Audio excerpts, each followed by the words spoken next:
বিভিন্ন ঘটনা লাস্ট 3-4 বছর ধরে কিছু ঘটনা বা তার আগেও অবনতি হচ্ছে, আমাদের আইন ব্যবস্থার অবনতি হচ্ছে, প্রশাসনের অবনতি হচ্ছে। এর কারণটা কি?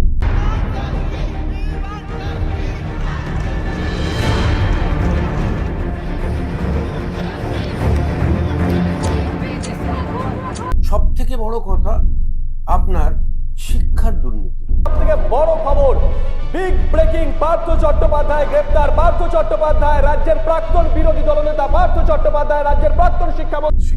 কেননা যাদের যেসব স্টুডেন্টদেরকে যারা আমাদের ভবিষ্যৎ, তাদের যদি যারা শিক্ষক তারাই যদি কোনোভাবে করাপশনের মাধ্যমে ওরা চাকরি পেয়ে যায়, তাহলে কি অবস্থা দাঁড়াবে? ওরাই তো আমাদের ফিউচার। তারপরে আরজিকারের ঘটনা, আরজি সব জিনিসে সিবিআই কেন আসবে? ঠিক। সরকার পাল্টাতে কি পরিবর্তন করতে লাগবে আমার যে ক্ষুদ্র বুদ্ধিতে বোঝায়, সব থেকে আগে আমাদেরকে এমপ্লয়মেন্ট জেনারেট করতে হবে। কেননা একটা জিনিস পুরো ইন্ডিয়াতে, প্যান ইন্ডিয়াতে হয়ে গেছে যে কলকাতায় গিয়ে নিবেশ করলে, বেঙ্গলে গিয়ে ওইখানে একটা হরতাল হয়ে যাবে, ওইখানে একটা লেবার, কিন্তু এটা নয়, লোকেরা কাজ করতে চায়, আর এটা কোনোদিন ছিল না।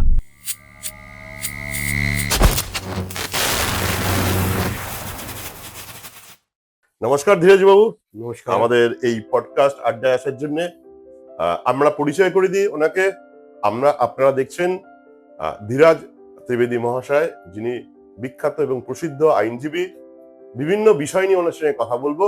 শুনতে থাকুন আমাদের পডকাস্ট প্রোগ্রাম এবং দেখতে থাকুন। অবশ্যই মন্তব্য করবেন। প্রশাসনের কিছু কিছু বিষয়ে অতি সক্রিয়তা, তো প্রশাসন কি পারে এরকম করতে? তো এরকম অন্য রাজ্যে কেন হয় না? এর থেকে পশ্চিমবঙ্গ মানুষের, মানে আপনি আইনজ্ঞ হিসেবে আপনার কাছে প্রশ্ন, আমার সাধারণ দর্শকদের, এর কি কোনো রক্ষা কবচ আছে? আমি এই প্রশ্নের উত্তরটা আমি দুভাগে দেবো। একটা আমার পার্সোনাল অভিজ্ঞতা, আর একটা আইনজীবী হিসেবে কি করার রক্ষা কবচ কি আছে কিনা। আগে আমি ইদানিং দেখছি, আমি একটা গল্প বলি ছোট্ট। এটা আমি একটা ইংলিশ মিডিয়ামে পড়তাম, একটা কনভেন্টে। তো কনভেন্টে আমার একটা ব্যাপার ছিল যে রোজকে সবাইকে চ্যাপেল অ্যাটেন্ড করতে হবে। তো আমাদের সবসময় একটা প্রেয়ার মিট হতো চ্যাপেলে, যেখানে আমাদেরকে সারমন দেওয়া হতো, বাইবেল পড়ানো হতো, তারপরে লর্ডস প্রেয়ার বলা হতো। তো আমি যেহেতু একজন হিন্দু, আমার বাড়িতে ঠাকুরদা বা বাবা দাদু সবাইকে দেখেছি একটা পুজো পদ্ধতি। তো আমি মাকে এসে বললাম কি, মা আমার ভাল লাগে না, রোজকে আমাকে নিয়ে যায় ওখানে লর্ডস প্রেয়ার করতে, আমার ভাল লাগে না। তো আমার মা বললেন, তুমি একটা কাজ করো, তুমি যীশু খ্রিস্টকে তুমি শ্রীকৃষ্ণ হিসেবে দেখবে, তাহলে তোমার কোনো দ্বিধা থাকবে না, কোনো প্রশ্ন থাকবে না, ঠাকুর তো এক। তো সেখান থেকে আমরা কি দেখলাম যে সেকুলারিজম, যেটা আমরা বলি সেকুলারিজম, তারপরে কিন্তু সেই সেকুলারিজমটা আমি আর সমাজে কোথাও খুঁজে পেলাম না। আচ্ছা, আমি দেখি সংখ্যালঘুদেরকে সবসময় অ্যাপিজমেন্ট করা হচ্ছে। আজকে খ্রিশ্চান স্কুলে সব দিন একটা ছেলেকে নিয়ে, একটা বাচ্চাকে নিয়ে যেতে হবে একটা চার্চে, তার নাও ভালো রাখতে হবে, তাহলে সেখানে চাইল্ড রাইটটা কোথায়? ঠিক। চাইল্ড রাইট নিয়ে এত কথা, সে চাইল্ডের কি রাইট আছে সেটা নিয়ে কেউ প্রশ্ন করছে না।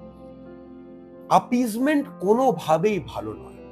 কেননা আজকে যদি বাড়িতে 5টা বাচ্চা আছে, যদি একটা বাচ্চাকে আপনি বিশেষ একটা কোনো লাভ দেন, তাহলে আপনি দেখবেন ওই বাচ্চাটাই কিন্তু খারাপ জিনিস হবে। সুতরাং ইকুয়ালিটি সবসময় হলমার্ক, কিন্তু এই যে ইকুয়ালিটি খালি কাগজে কলমে, আমি কনস্টিটিউশনে, সবাই তো দেখছি এখন কনস্টিটিউশন ধরে ফেলছে আর বলছে রাইট টু ইকুয়ালিটি, কিন্তু ওয়্যার ইজ ইউর ডিউটি? আপনাকে তো ডিউটি করতে হবে, ডিউটি নেই। আমি অ্যাপিজমেন্ট পাবো সরকারের থেকে, কেন? আমি সংখ্যালঘু এখন সংখ্যাগরিষ্ঠ হয়ে যাচ্ছে, কিন্তু সংখ্যালঘুই থেকে যাচ্ছে। আজকে আমি তো খ্রিশ্চান স্কুলে পড়েছি, দেখেছি কিভাবে ওইখানে মানে ধর্ম পরিবর্তন, যা কিছু আজকে টাকা পয়সা দিয়ে ধর্ম পরিবর্তন হলো, ও একজন পাস্টার হয়ে গেল, কেউকে দেখতে পাচ্ছে না। কিন্তু আমার এইটা খুবই দৃষ্টিকটু লাগলো, আর আমার খারাপ লাগে, আমার পার্সোনাল ব্যাপার এটা। ইদানিং এরপরে দেখছি এখন আমরা নানা রকম মামলা দেখি। আজকে পুজোর পারমিশন হচ্ছে না, এই অবধি হয়েছিল যে ভাসান হবে না দুর্গা পুজো, বিকজ মহরম ইজ দেয়ার, তার জন্য কলকাতা হাইকোর্টে মামলা হবে। যাই হোক, আমি সেদিকে যাচ্ছি না। কিন্তু যখন বিসর্জন হবে না হুম। একটা হিন্দু পুজোয়, যেটা এত বড় ঐতিহ্য আমাদের, কালচারাল, হুম। যেটা এখন আমাদের মূর্তিগুলো সাজানো হয় সাজানো। ফোর্ডে হুম। কালচারাল হুম। ফেস্টিভ্যাল, হুম। ওইটা হবে না। কিন্তু আগে আমরা দেখতাম টিপু সুলতান মসজিদের সামনে ঈদের দিনে নামাজ হতো, পুরো রেড রোড ঘিরে। একদিনের জন্য আমরা সবাই মেনে নিতাম কাস্টম অ্যান্ড ইউসেজেস, বলে ভাই কাস্টম আছে, এখন বন্ধ করা যাবে না। ঠিক। ঠিক আছে, কিন্তু ওই কাস্টমটা এখন বেড়ে বেড়ে হয়েছে আমাদের চাঁদনিতে। আচ্ছা, এখন ইফতার পার্টির একটা ট্রেন্ড চলেছে। আচ্ছা। ইফতার পার্টি এখন ভাই বাড়িতে করুন, আপনি নিজের জায়গা করুন না, পুরো সামিয়ানা ঘিরে দিয়ে রোডটা ব্লক করে ইফতার পার্টি হচ্ছে। কে যাতায়াত করছে, কার কি কষ্ট হচ্ছে, এটা দেখার দরকার। এখন কি আদৌ ওরা এইটা ঘিরে একটা রোড ঘিরে ইফতার পার্টি করার কি আদৌ ওরা পারমিশন পেয়েছে গভর্নমেন্টের কাছ থেকে? যদি না পেয়ে থাকে তাহলে করছে কিভাবে? আর যদি পেয়ে থাকে কোন আইনে পেয়েছে, এইটা প্রশ্ন আমার। আপনি এই you cannot have two roles, এইটা হতে পারে না। কেন? যখন ইকুয়ালিটি তো ইকুয়ালিটি। এখন এই যে আনইকুয়ালিটি যে জিনিসগুলো হচ্ছে, আজকে আমি পুজো করতে যাচ্ছি বা আজকে আমি র্যালি করতে যাচ্ছি, আমাকে পারমিশন দেওয়া হবে না, যে কোনো একটা ছুতো ধরে আমাকে বলা হবে না তুমি পারবে না। তার জন্য অবশ্যই আমি বলি, একটা আইনজীবী হিসেবে আমি কত মামলা করেছি যে যেখানে পুলিশ পারমিশন দিচ্ছে না, জাস্ট পলিটিক্যালি মোটিভেটেড হয়ে বা যে কোনো কারণে, আমরা হাইকোর্টে গেছি and high court has granted us permission ওইটা করার জন্য। হ্যাঁ, অবশ্যই আইন মেনে আমাদেরকে চলতে হবে। আইনের দিক থেকে যেসব করার উচিত প্রোটোকল এবং ফর্মালিটি যদি করে থাকি, আমরা দেখেছি যে আমরা কোর্ট থেকে রিলিফ পাই। সুতরাং আমার এইটাই বক্তব্য, appeasement will help no one. আজকে যদি আপনি ডেমোক্রেটিক কান্ট্রি বলেন, তাহলে সিউডো সেকুলারিজম আর করবে, সিউডো সেকুলারিজমের কোনো জায়গা নেই। আর অ্যাপিজমেন্ট করে করে এই যে আমাদের মুখ্যমন্ত্রী, উনি পার্লামেন্টে দাঁড়িয়ে বলেছিলেন ইনফিল্ট্রেশন ভোট ব্যাংকিং এর একটা কারণ, যেটা কমিউনিস্ট ব্যবহার করছে। উনি এখন সেইটার থেকে সরে গেছেন। হ্যাঁ। ওনাকে যদি আমি এই প্রশ্ন করি আজকে আপনাদের মাধ্যমে, as a citizen of Kolkata, কি এখন কি উনি তো এটা জানেন, উনি এইটা বলেছিলেন, আর ওই ভিডিওটা পরে পরে আপনি দেখতে পারেন, কিন্তু এখন কোথায় অ্যাপিজমেন্ট হয়ে এই ব্যাপারে চলে এসছে? আমি বলছি না যে আমি একটা কসমোপলিটন জায়গায় বড় হয়েছি, আমি চাইনিজদের সঙ্গে কথা বলেছি, আমি খ্রিস্টানদের ক্রিসমাসেও ছিলাম, আমি মুসলিমদের সঙ্গে খুব ভালো ব্যবহার, আমি মোটামুটি ওদের বিচার পদ্ধতি, ওদের প্রার্থনা পদ্ধতি, সব জিনিস আমি জানি। কিন্তু এই যে অ্যাপিজমেন্টটা, এইটা আরেকবার দেখতে হবে ভালো করে, কেন এটা আমাদের কোথাও নিয়ে যাবে। 2026-এ পশ্চিমবঙ্গের ইলেকশন, আর যদি ইলেকশনে যে সরকার পরিবর্তন হয়, নতুন সরকার আসে, তো আপনার মতে কি পরিবর্তন করা উচিত, পলিসির কি পরিবর্তন করা উচিত? আর যদি পরিবর্তনই হয়, তাতে কি আমাদের এই বর্তমান অবস্থার কিছু পরিবর্তন হবে? আর হলেও কতদিন লাগবে? কতদিন লাগবে সেটা বলা সম্ভব নয়, কিন্তু যদি আমরা চাই পরিবর্তন, সরকার পাল্টাতে কি পরিবর্তন করতে লাগবে আমার যে ক্ষুদ্র বুদ্ধিতে বোঝায়, সব থেকে আগে আমাদেরকে এমপ্লয়মেন্ট জেনারেট করতে হবে। এখন এমপ্লয়মেন্ট যখন আমরা জেনারেট করব, সেইটা খুবই প্রাসঙ্গিক একটা ব্যাপার। এমপ্লয়মেন্ট তো এইভাবে জেনারেট হবে না, কাজ তো এইভাবে হবে না, আপনাকে কলকারখানা গড়ে তুলতে হবে। আপনাদের যে পলিসি আছে, পরিকল্পনা আছে, সেইটাকে আবার একবার রিভিজিট করে দেখতে হবে কি করণীয়। এডুকেশন, ভালো ভালো ইনস্টিটিউশন যারা এখন মানে পাচ্ছে স্টুডেন্টস নেই বা ঠিক ভালোভাবে পড়াশোনা হচ্ছে না, সেগুলোকে আরেকবার গড়ে তুলতে হবে। নতুন ইনস্টিটিউশন রাখতে হবে যেখানে আমরা ভালো শিক্ষা দিতে পারি। তো আমরা নিজেদের সেলফ সাফিসিয়েন্ট হয়ে এইখানটা করতে পারি, এবং আমাদেরকে অনেকগুলো পলিসি চেঞ্জ করতে হবে যেখানে আমরা বাইরের থেকে ইনভেস্টমেন্ট আনতে পারি। যারা বড় বড় ইন্ডাস্ট্রিয়ালিস্ট, ওরা এখানে এসে নিজের ইন্ডাস্ট্রি বসাবে বা এখানে নিবেশ করবে। কেননা একটা জিনিস পুরো ইন্ডিয়াতে, প্যান ইন্ডিয়াতে হয়ে গেছে যে কলকাতায় গিয়ে নিবেশ করলে, বেঙ্গলে গিয়ে ওইখানে একটা হরতাল হয়ে যাবে, ওইখানে একটা লেবার, কিন্তু এটা নয়, লোকেরা কাজ করতে চায়, আর এটা কোনোদিন ছিল না। তো এই যে পুরো ছবিটা একটা ওয়েস্ট বেঙ্গলের হয়ে গেছে যে এখানে কাজ হবে না, এখানে নেক্সট দিন লাল ঝান্ডা লেগে যাবে, পরশুদিন একটা রেষারেষি হয়ে যাবে ম্যানেজমেন্টের, এটা কিন্তু নয়। না। কিন্তু আমাদেরকে নীতিগুলো, যেমন সব থেকে আগে আমরা দেখতে পেরেছি গুজরাটে কি হলো, ঠিক। ওরা ইনভেস্টমেন্ট ফ্রেন্ডলি একটা রুলস আর রেগুলেশন আর ল করে তুলল। ঠিক। আপনি আসুন, নিবেশ করুন, আমরা আপনাকে সবকিছু ঠিক করব। উড়িষ্যা দেখুন, আমরা চিরকাল দেখেছি উড়িষ্যার থেকে লোকেরা এখানে কাজ করতে আসতেন। এখন কি নীতি করে দিয়েছে, এখন কেউ আসছে না কেন? ওইখানে ওরা সেলফ সাফিসিয়েন্ট। আজকে যদি আমরা যারা কলকাতায় থাকি বা ওয়েস্ট বেঙ্গলে থাকি, আমরা যদি সেলফ সাফিসিয়েন্ট হই, মানুষ যদি সেলফ সাফিসিয়েন্ট, কেন বাইরে যাবে? কেন ভাই? আমি নিজের বাড়ি বিক্রি করে আমি তো কলকাতায় 3 পুরুষ থাকছি, আমাকে আজকে যদি কেউ বলে উত্তরপ্রদেশে গিয়ে থাকতে, আমি জীবনে যেতে পারবো। ঠিক। কেন? আমার নারীর টান আছে কলকাতায়, তো সবারই আছে সেইটা। তো একজন যে চলে যাচ্ছে তার কি কষ্ট, সেটা তার মা বাবা বুঝছে বা সেই ছেলে বুঝছে। Sincerity। আর যারা মা বাবারা, যেহেতু ছেলে ওইখানে গিয়ে পুরোভাবে সেটেলড হয়ে গেছে, ওরা নিজের ঘর বাড়ি ছেড়ে যখন ব্যাঙ্গালোরে গিয়ে থাকছে, বৃদ্ধা অবস্থায় 60 বছর 65 অবসর এইখানে প্রাপ্ত করেছেন, নিজেদের বন্ধু বান্ধবদের সঙ্গে থাকবেন, ঠিক। এইখানের কালচারাল গ্রোথ হবে, সবকিছু কিছুই করতে পারছে। ঠিক। সুতরাং নতুন গভর্নমেন্টে যদি আসে, হুম। এবং সব থেকে বড় পরিকল্পনা নিতে হবে এডুকেশন সিস্টেম, এমপ্লয়মেন্ট, ইনভেস্টমেন্ট। কেন? এটা পুরোপুরি একটা সিস্টেম, মানে একটা কোনো জায়গা না, সবকটা জিনিসটা নিয়ে করতে হবে। আর আমরা যে নীতিগুলো, কমিউনিস্টের নীতি ছিল, সেটা পরিবর্তন বলা হয়েছে এই সরকারে, কিন্তু কোনো পরিবর্তন না, ওই নীতিগুলোকে একটু এগিয়ে দেওয়া হয়েছে। আর ওইটা বরঞ্চ বলবো ইট ওয়াজ মোর সিস্টেম্যাটিক, এখন তো কোনো সিস্টেমই নেই। সুতরাং সেইটা আরো একটা দৃষ্টিকটু মানে হয় যে কোনো সিস্টেম হবে না। একটা জায়গায় আমি যাব একটা কাজ করতে, সেখানে হ্যাকেল হচ্ছি, কেউ এসে এখানে নিবেশ করতে চাইছে না, ল অ্যান্ড অর্ডার সিচুয়েশনে, সেখানে কি সব জায়গায় দুর্নীতি? ঠিক। তো এই সব পরিকল্পনা নিতেই হবে, না হলে আমাদের খুব মানে চিন্তনীয় বিষয়। আপনি একজন বিশিষ্ট আইনজীবী, তো আপনার কি মনে হয় পশ্চিমবঙ্গের আইন ব্যবস্থা কি এখনো আছে? অথবা আপনি আমার বলতে পারেন এই বিভিন্ন ঘটনা লাস্ট 3-4 বছর ধরে কিছু ঘটনা বা তার আগেও অবনতি হচ্ছে, আমাদের আইন ব্যবস্থার অবনতি হচ্ছে, প্রশাসনের অবনতি হচ্ছে, এর কারণটা কি? কারণটা অনেকগুলো ঘটনা যেগুলো আপনি দেখবেন, সেটাতে পরিষ্কার বোঝা যাচ্ছে কি অবনতি কোন পর্যায়ে চলে গেছে। সব থেকে বড় কথা আপনার শিক্ষার দুর্নীতি। কেননা যাদের, যেসব স্টুডেন্টদেরকে, যারা আমাদের ভবিষ্যৎ, তাদের যদি যারা শিক্ষক, তারাই যদি কোনোভাবে করাপশনের মাধ্যমে ওরা চাকরি পেয়ে যায়, তাহলে কি অবস্থা দাঁড়াবে? ওরাই তো আমাদের ফিউচার। সেইটা আপনি ওই দুর্নীতিটা আমরা দেখলাম 2021-22 সালে। তারপরে গ্রামগঞ্জের সন্দেশখালির ঘটনা, যখন জিনিসটা পুরোভাবে আমরা জানতে পারলাম যে একদিনের ঘটনা নয়, ওই ইডির লোকেদের ওপরে ইট পাটকেল ফেলা হলো, সেইখান থেকে কিন্তু জিনিসটা বেরিয়ে এলো। বলতে গেলে একটা জিনিস কেঁচো খুঁড়তে গেছিল ইডি, কেউটে বেরিয়ে এলো, এরকম একটা।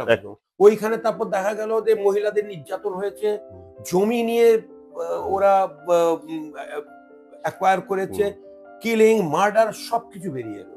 তো একটা সুস্থ সমাজে এরকম একটা, স্যার আরেকটা বলি, সাক্ষীও তো মনে হয় সাক্ষী তো পরবর্তীকালে সাক্ষীকেও মেরে দিল, আর ভদ্রলোক তখন জেলে। আচ্ছা।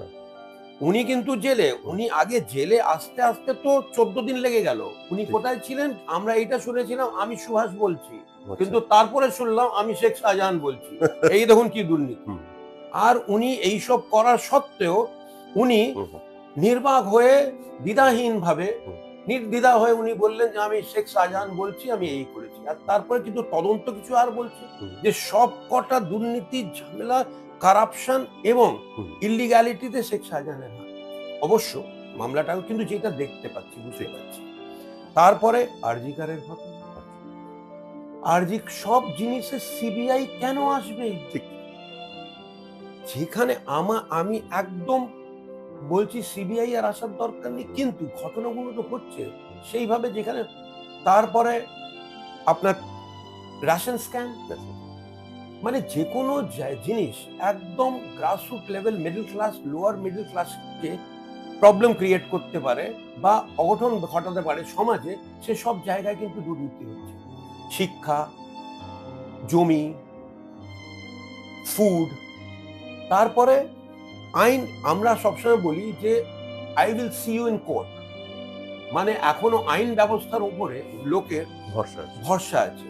সেখানে এই ইদানিং আমরা দেখলাম 2022, 23, 24-এ কোর্ট বয়কট হওয়ার একটা ব্যাপার, লোকেরা এসে জজ সাহেবদেরকে নিয়ে বলছে। সেই জায়গায় তাহলে খুবই অ্যালার্মিং একটা ব্যাপার। আপনি যদি এইভাবে দুর্নীতিগুলো চলতে থাকে, আমাদের অবনতি হতে থাকে, আর আমরা যদি এইটাকে নিয়ে ঠিকভাবে না চিন্তা করি, তাহলে ভেবে নিন আপনি এমন একটা জায়গায় বসে আছেন যে ইটস অন আ ভলক্যানো। এখন হয়তো ডরমেন্ট আছে, যখন এইটা পারবে তো কোনো জায়গা থাকবে না আমাদের। তারপরে ইনফিল্ট্রেশনের ওপরে কোনো কিছু হচ্ছে না, মানে খুবই দুঃখ প্রকাশ করছি। আমাদেরকে পরিবর্তন খুব ভালোভাবে করতে হবে, এক একজনকে ভাবতে হবে যে আমরা কিভাবে এইটা আনতে পারি। এরপরেও যদি আমরা কোনো পদক্ষেপ না নিই অ্যাজ এ কমন ম্যান, তাহলে জিনিসগুলো আরো খারাপ হবে। আপনি যে অঞ্চলে থাকেন, প্রতিনিয়ত সেখানে জনবিন্যাস হয়ে চলছে, এখানকার মানুষ বাইরে চলে যাচ্ছে, তো এর কারণটা কি? আপনার কি মনে হয় বর্তমান শাসকের যে নীতি বা ব্যবস্থা, এটাকে কি ওদের সহযোগিতা হচ্ছে? দেখুন, আমি একটা কথা বলি, আমি তো মানে মোটামুটি আমার বোধ বুদ্ধিটা আমি 1978 থেকে আমি এই চত্বরটা পুরো ভালোভাবে দেখেছি, আমার স্মৃতি আছে, স্পষ্ট স্মৃতি আছে। আগে আমরা দেখতাম কলকাতায় পুরো ভারতবর্ষ থেকে লোকেরা আসতো, উড়িষ্যার থেকে লোকেরা আসতো, পাঞ্জাব থেকে লোকেরা আসতো, সাউথ ইন্ডিয়ার থেকে কত স্টেনও ছিল আমাদের হাইকোর্টের চত্বরে যারা সাউথ ইন্ডিয়ার থেকে আসতেন।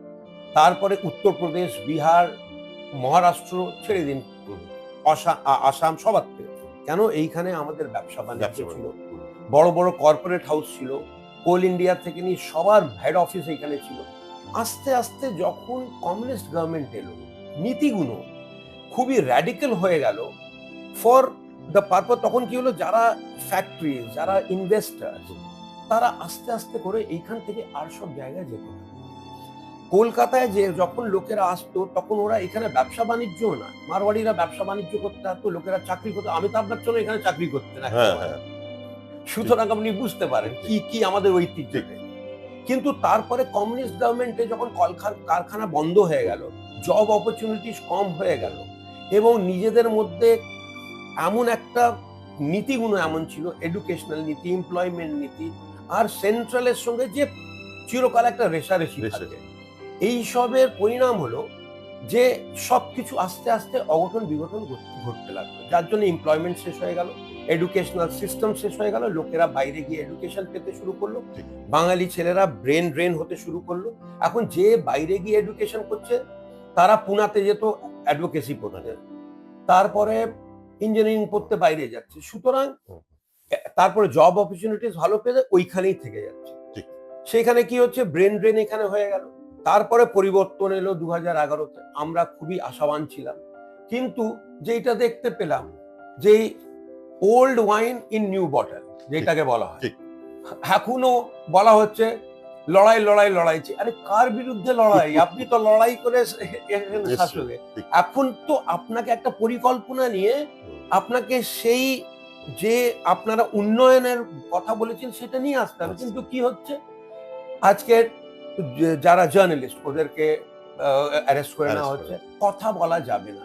আমি যদি না কথা বলি, আমি বিক্ষোভ দেখাচ্ছি না, আমি কলকাতার একজন সিটিজেন, আমরা খুব ভালোবাসি কলকাতাকে, আমরা কোথাও যেতেও পারবো না, কিন্তু তো ওই জন্য তো আমাদের এইটা আবদার এই সরকারের থেকে, বা কমিউনিস্টের সময় আমরা 35 বছর, আমার তো পুরো ল, যখন আমরা জয়েন করেছি ল, তখন থেকে স্কুল থেকে ল কলেজ এবং ল, তখন আমরা কমিউনিস্ট রিজিম দেখেছি।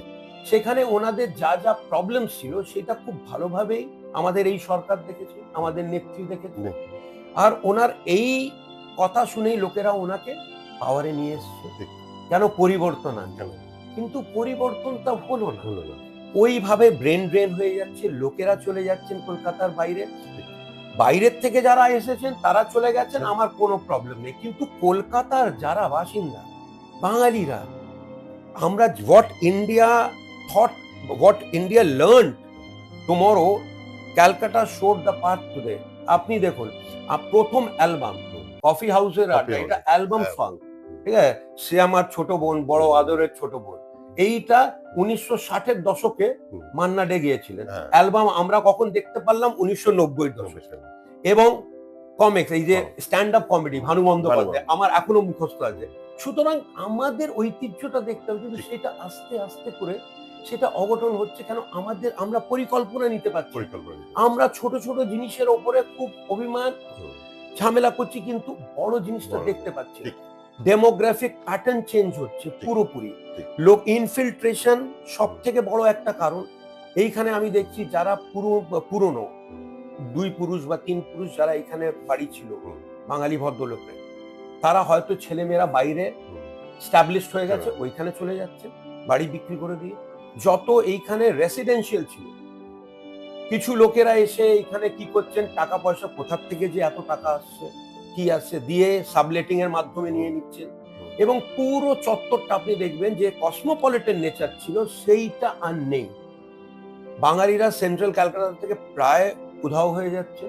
চাঁদনি মার্কেটে খালি কিছু দোকান আছে, বউবাজের কিছু দোকান আছে, গণেশচন্দ্র এভিনিউ নেই। আপনি যদি দেখেন মৌলালির দিকটা, ফ্রি স্কুল স্ট্রিট, ওয়েলেসলি, একটাও আপনি বাঙালি ভদ্রলোকের বাড়ি পাবেন। আমি এইটা দায়িত্ব নিয়ে বলতে পারি, কেন আমি এই চত্বরের লোক। এইটা কেন হচ্ছে? কেন কলকাতার যারা কলকাতার বাসিন্দা, তাদের আদি বাড়ি আছে, আদি পুরুষরা থেকে কেন চলে যাচ্ছে? এইটা তো বোঝার একটা ব্যাপার। আর এইটার জন্য পরিকল্পনা নিয়ে আমাদের কিছু করতে হবে, নাহলে একদিন আমরা আমাদের বাড়ির থেকে চলে যাব, আর সব লোকেরা এসে এখানে জায়গা এইখানে থাকবে। বর্তমান যে প্রশাসন চলছে, যে শাসকরা আছে, আপনার কি মনে হয় তারা ঠিক কাজ করছে বা এই ব্যাপারে দেখছে না? কোথার থেকে দেখছেন? আপনি দেখুন ভেন্ডার্স, আপনি যদি দেখেন চাঁদনি চকে মার্কেটে আগে গাড়ি যেত না, তারপরে মোটরসাইকেল যাওয়া বন্ধ হয়ে গেছে, এখন পুরোপুরি ভেন্ডার্স ভর্তি। আর এখন দোকানদার আর ভেন্ডারের মধ্যে ঝামেলাটা নয়, এখন পুরনো ভেন্ডার আর নতুন ভেন্ডারের মধ্যে ঝামেলা। এই যারা আসছেন ওরা নিজেকে পলিটিক্যাল কাডার হিসেবে ব্যবহার করে, কিন্তু ওরা কি আদৌ পলিটিক্যাল কাডার? আর ওদেরকে কি অ্যাপিজমেন্ট দেওয়া উচিত? পুরো বিশৃঙ্খলা হচ্ছে। যে দোকানদার একটা বিজনেস করছে, ট্রেড লাইসেন্সের পয়সা দিচ্ছে, ইলেকট্রিসিটি পয়সা দিচ্ছে, যেখান থেকে ইকোনমিক সিচুয়েশন গভর্নমেন্টের ভালো হচ্ছে, সেইটা ছেড়ে দিয়ে একজন ভেন্ডার রাস্তায় আছে, কোনো তো তাকে প্রোৎসাহন দেওয়া হচ্ছে। সুতরাং এই তো ইকোনমিক ড্রব্যাক হয়ে যাচ্ছে মানে বেঙ্গলে। আর এবং এমন হয়ে যাচ্ছে রুল অফ ল হওয়া উচিত, এখন তো হয়ে যাচ্ছে রুল অফ দ্য রুলার। তো আমি কোনো একটা ব্যক্তি বিশেষ বা একজন পার্টি বিশেষের সমস্যা বলছি না, আমি একটা পুরো সমস্যা বলছি যে আমাদেরকে এটা দেখতে হবে কারণটা কি।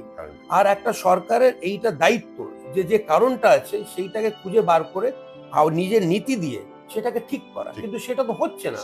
আমরা অনেক ছোট ছোট জিনিস নিয়ে ঝামেলা করছি। ইলেকশন আসলেই পশ্চিমবঙ্গে দেখা যায় ইডি আর সিবিআই রেড হচ্ছে এবং তারা অনেক সক্রিয় হয়ে ওঠে। বর্তমান শাসক দল বলে এটা আছে সেন্ট্রাল গভর্নমেন্টের একটি খেলা, তাদের দুর্নীতি জালে জড়ানোর জন্য বা তাদের বদনাম করার জন্য এরকম করেন। আপনার কি মতামত, আপনার ব্যক্তিগত কি মতামত? এইটা খুব একটা হাস্যপদ একটা প্রসঙ্গ। প্রথমেই বলি, ইডি আর সিবিআই রেড করছে। আরে ইডি কে রেড করতে দিচ্ছেন কোথায়? শেখ শাহজাহানের হাতে মার খেলো ইডি, ওদের আগেনস্টে হয়ে গেল এফআইআর, আর তারপরে ওরা গিয়ে নজর পিএসের ওই এফআইআরটাকে কস করার জন্য হাইকোর্টে গেল।